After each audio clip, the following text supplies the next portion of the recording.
Olá, meu nome é Patrícia Mendes, esse é o podcast Segunda Chance. Nós estamos na temporada do livro Eventos Finais. E este livro é um livro que pertence à Casa Publicadora Brasileira e todos os direitos pertencem a ela também. Se você tiver interesse da leitura deste livro, você pode entrar no site CPB, C de casa, P de pato, B de bola, CPB, Casa Publicadora Brasileira.com.br, e você pode comprar o livro Eventos Finais e lê-lo na íntegra. Você também pode ir ao YouTube, procurar ali livro Eventos Finais e você tem este livro à disposição para ouvir, tá bom? Bom, este livro está fazendo uma diferença na minha vida, está me fortalecendo em tempos difíceis. Eu não sei para você, mas para mim está sendo muito bom fazer essa leitura com vocês. E eu quero dizer para vocês o seguinte: toda vez que eu venho ao podcast para gravar um livro com vocês, é porque eu preciso de estímulo para aprender mais sobre Jesus. E aí eu escolho sempre uma leitura que vai me levar a este caminho. Por isso eu trago sempre vocês comigo para que a gente possa meditar, orar, conversar um pouco, ouvir algum testemunho e poder de alguma forma compartilhar da verdade de Deus para todos nós. Como eu disse desde o começo do livro, nós aqui não mexemos e nem tratamos sobre religiões. Aqui nós falamos da palavra de Deus, da verdade, aquela verdade que está ali nas páginas da Bíblia Sagrada. E essa verdade, ainda que a gente não concorde, e nós não precisamos concordar entre nós, mas nós precisamos respeitar. Ainda que a gente ache, não tem nada a ver. Como eu digo para vocês, perguntem a Jesus, fale com Ele, discuta esse assunto com Ele, faça deste momento nos livros que a gente tem lido aqui, um momento de conversa com Deus. Será que é verdade? Será que isso está na Bíblia mesmo? Será que isso faz sentido? Comecem a se fazer perguntas que tragam propósitos para a vida, né? E neste momento eu vou te convidar para a gente passar mais um capítulo juntos e viver este momento especial que é aprender sobre a palavra de Deus. E o capítulo que nós vamos hoje aprender um pouquinho mais vai falar sobre sacudidura. Você já ouviu falar desse termo, sacudidura? Você sabe o que é uma sacudidura? É interessante a gente falar sobre isso, né? Vamos aprender um pouquinho mais juntos? Ser membro da igreja não é garantia de salvação. Esta é uma solene declaração que Ellen White faz à igreja de que nenhum entre 20 dos nomes que se acham registrados nos livros da igreja está preparado para finalizar sua história terrestre e achar-se-ia tão verdadeiramente sem Deus e sem esperança no mundo como o pecador comum. Os que tiveram a oportunidade para ouvir e aceitar a verdade, em algum momento se uniram à igreja, considerando-se o povo de Deus que guarda os mandamentos, mas não possuem mais vitalidade e consagração a Deus do que as igrejas nominais, serão atingidos pelas pragas de Deus tão verdadeiramente como as igrejas que se opõem à lei do Senhor. Introduzir-se-ão divisões nas igrejas, desenvolver-se-ão dois partidos, o trigo e o joio crescerão juntos para a ceifa. Haverá uma sacudidura da peneira. No devido tempo, a palha, ela precisa ser separada do trigo. Isto é sacudidura.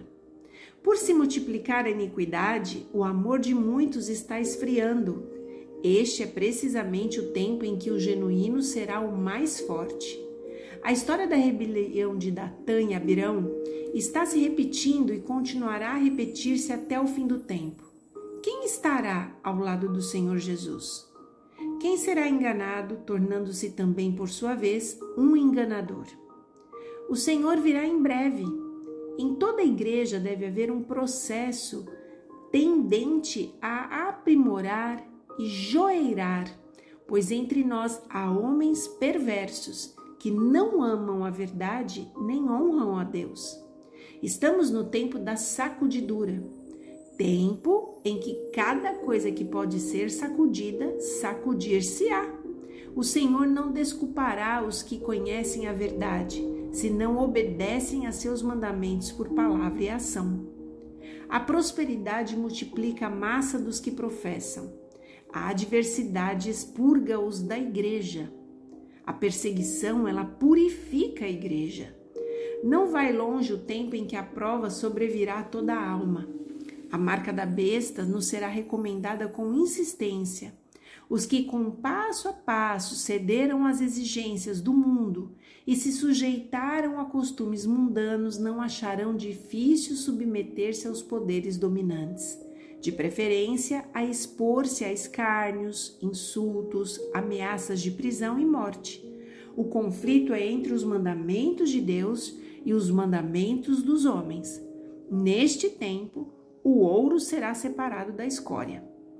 Na ausência da perseguição, tem entrado para as nossas fileiras homens que parecem santos, de inquestionável cristianismo, mas que, caso surgir a perseguição, sairão de nós. Quando a lei de Deus for anulada, sua igreja será peneirada por provas terríveis, e uma proporção maior do que agora podemos prever dará ouvidos a espíritos enganadores e doutrinas de demônios. Os crentes superficiais renunciarão à fé. O trabalho que a igreja tem deixado de fazer em tempo de paz e prosperidade terá de realizar em terrível crise, sob as circunstâncias mais desanimadoras, proibitivas. As advertências que a conformidade com o mundo tem silenciado ou retido precisam ser dadas sob a mais feroz oposição dos inimigos da fé. E por aquele tempo, a classe dos superficiais, conservadores, cuja influência tem retardado decididamente o progresso desta obra, renunciará à fé. Se Satanás vê que Deus está abençoando seu povo e preparando-os para discernir-lhes os enganos, trabalha com sua magistral capacidade para introduzir fanatismo de um lado e frio formalismo do outro, para que ele possa ceifar uma colheita de almas. Forte isso, hein, pessoal? Os que tiveram privilégios e oportunidades para tornar-se versados na verdade, mas continuam a opor-se à obra que Deus quer que seja realizada, serão expurgados, pois o Senhor não aceita o serviço daqueles cujo interesse é dividido. Quando as aflições se intensificarem ao nosso redor, ver-se-á separação e também unidade em nossas fileiras. Alguns que agora estão dispostos a empunhar as armas da peleja em ocasiões de verdadeiro perigo, tornarão manifesto que não edificaram sobre a sólida rocha. Eles cederão à tentação.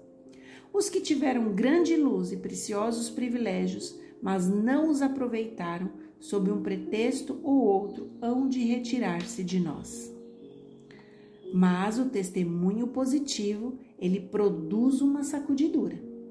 Perguntei-me, diz Ellen White, qual o sentido da sacudidura que eu acabava de presenciar? E foi-me mostrado que fora causada pelo positivo testemunho motivado pelo conselho da testemunha fiel aos laodiceanos. Esse testemunho terá o seu efeito sobre o coração do que o recebe, levando-o a exaltar a norma e declarar a positiva verdade. Alguns não suportarão esse claro testemunho, opor-se-lhe-ão, e isto causará uma sacudidura entre os filhos de Deus. Entre nós, há os que, como Acã, farão confissões quando for demasiado tarde para se salvarem.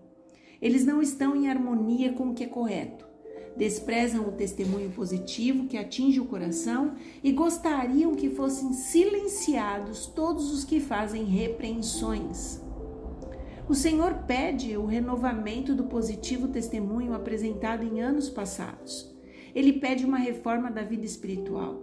As energias espirituais do seu povo têm por muito tempo estado entorpecidas, mas há de haver um ressurgimento da morte aparente, pela oração e confissão do pecado, precisamos preparar o caminho do nosso Senhor Jesus. As críticas injustas causam perda de alma.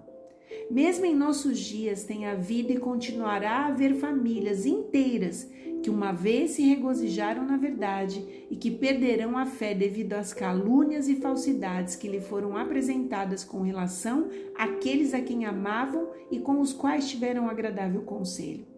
Abriram o coração à semeadura do joio, o joio brotou entre o trigo, eles o fortaleceram, a seara do trigo tornou-se cada vez menor e a preciosa verdade para eles perdeu o seu poder. As falsas doutrinas afastam algumas pessoas. A chamada ciência e a religião achar-se-ão em campos antagônicos, porque os homens finitos, eles não compreendem o poder e a grandeza de Deus. Estas palavras da Escritura Sagrada foram-me apresentadas. Dentre vós mesmos se levantarão homens que falarão coisas perversas para atraírem os discípulos após si. Isso está em Atos 20 e 30. Isso se verá certamente entre o povo de Deus. Ao vir a sacudidura pela introdução de falsas teorias, esses leitores superficiais, não ancorados em parte alguma, são como areia movediça. Escorregam para qualquer posição para agradar a tendência de seus sentimentos de amargura. Não tendo recebido o amor da verdade, eles serão induzidos aos enganos do inimigo, darão ouvidos a espíritos enganadores e a ensinos de demônios e se afastarão da fé. O inimigo introduzirá doutrinas falsas, tais como as de que não existe um santuário, por exemplo. Este é um dos pontos em que alguns se apartarão da fé. A rejeição dos testemunhos resulta em apostasia. Uma coisa é certa: os que estão diante de Deus, que se colocam sobre o estandarte de Satanás, abandonarão primeiro sua fé nas advertências e repreensões contidas nos testemunhos do Espírito de Deus. Então não adianta nós estarmos perante Deus como uma igreja que fala e que diz e que sempre afirma que tem uma verdade, mas de alguma forma abandona sua fé, conforme as advertências e as repreensões contidas na palavra de Deus. O último engano de Satanás será tornar sem efeito o testemunho do Espírito de Deus. Não havendo profecia, o povo se corrompe. E isso está lá em Provérbios 29, 18. Satanás operará habilmente de várias maneiras e por diferentes instrumentalidades para perturbar a confiança do povo remanescente de Deus no verdadeiro testemunho. O inimigo tem envidado seus magistrais esforços para abalar a fé de nosso próprio povo nos testemunhos. Isto é exatamente como Satanás tensionava que fosse. E os que têm preparado o caminho para o povo não dar atenção às advertências e repreensões dos testemunhos do Espírito de Deus, verão surgir uma torrente de erros de toda espécie no povo de Deus. Que triste, né? Nós já temos visto esse cenário. O plano de Satanás é enfraquecer a fé do povo de Deus nos testemunhos, na palavra de Deus. Em seguida, vem o ceticismo no tocante aos pontos vitais de nossa fé, as colunas de nossa posição, depois as dúvidas acerca das escrituras sagradas e então a caminhada descendente para a perdição. Quando os testemunhos nos quais se acreditava anteriormente são postos em dúvida e rejeitados, Satanás sabe que as pessoas enganadas não pararão aí, e ele redobra os seus esforços até lançá-las em rebelião aberta, que se torne irremediável e termine em destruição. Muitas estrelas que temos admirado por seu brilho tornar-se-ão trevas. Nas cenas finais da história terrestre, homens a quem ele honrou grandemente seguirão o exemplo do antigo Israel. O afastamento dos grandes princípios que Cristo estabeleceu em seus ensinos, a elaboração de projetos humanos usando as Escrituras para justificar a errônea maneira de proceder sob a perversa influência de Lúcifer, confirmarão os homens no engano e a verdade de que necessitam para serem livrados de práticas incorretas se escoa da alma como água de um recipiente que vaza. Muitos demonstrarão que não são um com Cristo, que não estão mortos para o mundo, para que possam viver com Ele, e as apostasias de homens que ocuparam posições de responsabilidade serão frequentes. Pastores não santificados serão eliminados. A grande questão que está tão próxima, que é o cumprimento da lei dominical, eliminará aqueles a quem Deus não designou, e ele terá um ministério puro, leal, santificado e preparado para a chuva serôdia. Muitos se levantarão em nossos púlpitos, tendo nas mãos a tocha da falsa profecia, acesa na infernal tocha de Satanás. Dentre nós sairão alguns que não mais levarão a arca, mas estes não podem fazer muralhas para obstruir a verdade, pois esta prosseguirá avante e para cima, até ao fim. Pastores e médicos poderão apartar-se da fé como a palavra e as mensagens que Deus tem dado à sua serva declaram que o farão. O peneiramento de Deus sacode fora multidões como folhas secas. Vou ler para vocês esses 2 parágrafos fortíssimos. Pastores e médicos poderão apartar-se da fé como a palavra e as mensagens que Deus tem dado à sua serva declaram que o farão. O peneiramento de Deus sacode fora multidões como folhas secas. A pergunta que eu quero fazer para vocês lendo estes 2 parágrafos. Aonde nós vamos estar nesse momento? De que lado nós vamos estar nesse momento? A palha como nuvem será levada pelo vento, mesmo de lugares onde só vemos ricos campos de trigo. Isso é uma analogia com relação a igrejas lotadas. Logo o povo de Deus será provado por ardentes provas, e a grande provação dos que agora permanecem genuínos e verdadeiros demonstrar-se-á metal vil. Quando a religião de Cristo for mais desprezada, quando sua lei mais desprezada for, então deve nosso zelo ser mais ardoroso e nosso ânimo e firmeza mais inabalável. Permanecer em defesa da verdade e justiça quando a maioria nos abandona, ferir as batalhas do Senhor quando são poucos os campeões, essa será a nossa prova. Naquele tempo devemos tirar calor da frieza dos outros, coragem de sua covardia e lealdade de sua traição. A igreja talvez pareça como prestes a cair, mas olha que lindo, ela não cairá, ela permanece, ao passo que os pecadores de Sião serão lançados fora na sacudidura. A palha separada do trigo precioso, é esse um transe terrível, não obstante importa que tenha lugar. O importante, ao aproximar-se a tempestade, uma classe numerosa que tem professado fé na mensagem do terceiro anjo, mas não tem sido santificada pela obediência à verdade, abandona sua posição, passando para as fileiras do adversário. Mas os fiéis de Deus serão revelados. O Senhor tem servos fiéis, que se hão de revelar no tempo de sacudidura e prova. Há elementos preciosos, hoje ocultos, que não prostraram o joelho a Baal, não tiveram a luz que tem estado a brilhar sobre vós em chama concentrada, mas pode, sob um rude e não convidativo exterior, revelar-se o puro brilho de um genuíno caráter cristão. Durante o dia, olhamos para o céu, mas não vemos estrelas. Ali se acham fixas no firmamento, mas os olhos não as distinguem. À noite lhes contemplamos o genuíno brilho. Em todas as ocasiões em que há perseguição, as testemunhas tomam decisões a favor de Cristo ou contra ele. Os que manifestam simpatia pelos homens condenados injustamente e que não são cruéis para com eles, demonstram seu apego a Cristo. Levante-se a oposição.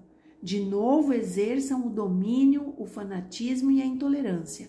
Acenda-se a perseguição e os insinceros e hipócritas vacilarão, renunciando à fé. Mas o verdadeiro crente permanecerá firme como uma rocha, tornando-se mais forte a sua fé, sua esperança mais viva do que nos dias da prosperidade. Alguns tinham sido arrojados fora do caminho.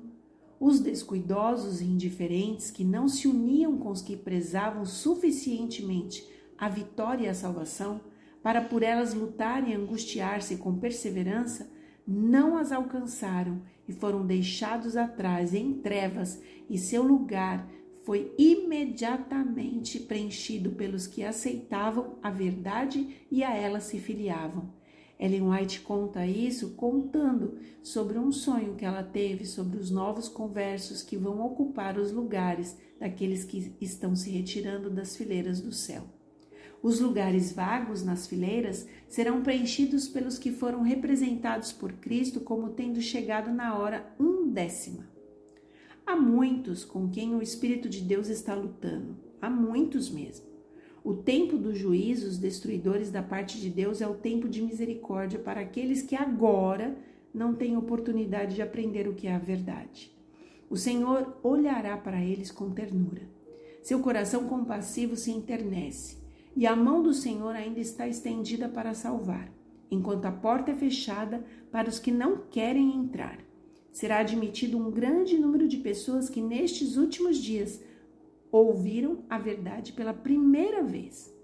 Estandarte após estandarte será arrastado no chão, à medida que grupo após grupo do exército do Senhor se juntar ao inimigo, e tribo após tribo das fileiras do adversário se unir ao povo de Deus, que guarda os mandamentos de Deus. Então vai haver o quê? Uma troca de público aí. Vai haver um desdobramento desse mistério do bem e do mal, e as pessoas vão fazer troca. Quem estiver do lado de Deus, muitos vão passar para outra fileira, e quem estiver do lado do mal, muitos vão passar para o lado de Deus. Isso é muito incrível. Então, o que a gente aprende com isso? Que hoje é o tempo da nossa decisão. E qual que é a decisão que a gente toma hoje? É a decisão de sermos fortes em Cristo Jesus. É a decisão da gente se posicionar a favor de Cristo. Como é que a gente faz isso? Buscando a palavra de Deus, encontrando tempo para estar com Ele, fazer amizade com Jesus, viver uma vida na sua presença. As lutas estão aí diante de nós, elas estão fortíssimas. Tem gente que diz assim para mim: Patrícia, eu acho que o tempo de angústia vai vir ainda. E eu falo: olha, se você não percebeu, nós estamos num grande tempo de angústia, quase insuportável. Não importa se você tem dinheiro, se você não tem, não importa qual é o problema que você está vivendo, nós temos sentido angústia na alma, aquela dor na alma. E hoje Jesus está oferecendo para nós a oportunidade da gente escolher ficar do lado dele. Porque é uma guerra, é uma batalha, é uma luta. E Deus tem planos para nós. Eu quero orar com você. Senhor Jesus, se o Senhor viesse hoje, qual seria a nossa escolha? Nós permaneceríamos ao teu lado? Ou será que nós mudaríamos de fileiras? O Senhor conhece o nosso coração, o Senhor conhece o nosso potencial como teus filhos, e nós estamos aqui para te pedir em nome de Jesus que o Senhor fortaleça a nossa fé e nos dê força para continuarmos andando contigo. Perdoa os nossos pecados, tira da nossa vida tudo aquilo que nos afasta, tudo aquilo que nos atrapalha de chegarmos naquele grande dia e recebermos o teu abraço. Cuida de cada um que está aqui, as dores, os sofrimentos, as preocupações, as angústias. Abraça, Pai, cada pessoa e que cada um de nós possamos ouvir a tua voz e entender os teus propósitos. Nós te pedimos e agradecemos em nome de Jesus. Amém. Que Deus te abençoe e até o próximo capítulo.